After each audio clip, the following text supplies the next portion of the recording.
That's fantastic. No wonder people like that. It's the perfect blend of flavors. A little sweet, a little tart, with just a hint of citrus.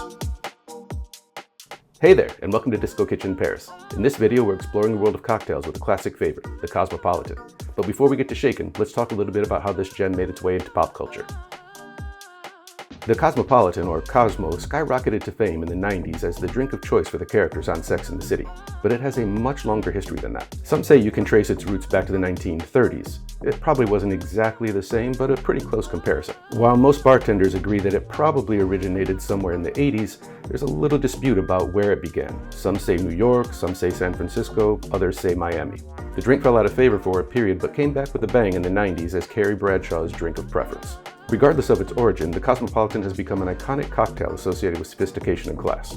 Now that we've got a bit of history under our belts, it's time to make our own Cosmo. But first, let me introduce you to the cast of characters. Okay, we've got vodka, Cointreau, cranberry juice, lime juice, and orange for garnish. The Cosmopolitan's signature dark pink hue comes from the cranberry juice, which not only adds a burst of color, but also a tart and refreshing flavor. All right, let's get to mixing. Grab your shaker and add 1.5 ounces of vodka. And remember, quality counts when it comes to cocktails, so use good vodka. Next up, we'll add 3/4 ounce Cointreau, which adds a sweet and citrusy kick. And then let's pour in 3/4 ounce of cranberry juice, and for that zesty twist, 3/4 ounce of fresh lime juice. Now fill the shaker with ice and get ready for the magic, the shake.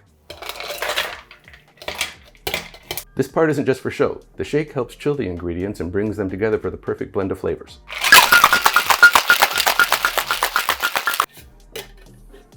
Ah, there it is, our beautiful Cosmopolitan. But before we dive in, let's add one final touch. Just a little bit of orange peel for a garnish. There we go. And there you have it, the classic Cosmopolitan. If you want the written version of this recipe, you'll find it at todaysnest.com. I'll leave the link in the description below. Now, before we take a sip, let me leave you with this. The best cocktails are those that are shared with friends. Chin chin. That's fantastic. No wonder people like that. It's the perfect blend of flavors. A little sweet, a little tart, with just a hint of citrus. So cheers to Cosmopolitans, to good times, and to shaking things up a little bit. If you like this video, I hope you'll give us a gentle pouce en l'air and subscribe and turn on notifications so you don't miss anything new. Leave us a comment below about this recipe or others that you'd like to see. We'll try to answer as many as possible. And to keep the community growing, share this video with someone that you think will love it. Thanks again for being in the Disco Kitchen. Until next time, remember to stay curious, stay hungry, and always lick the bowl. Ciao for now.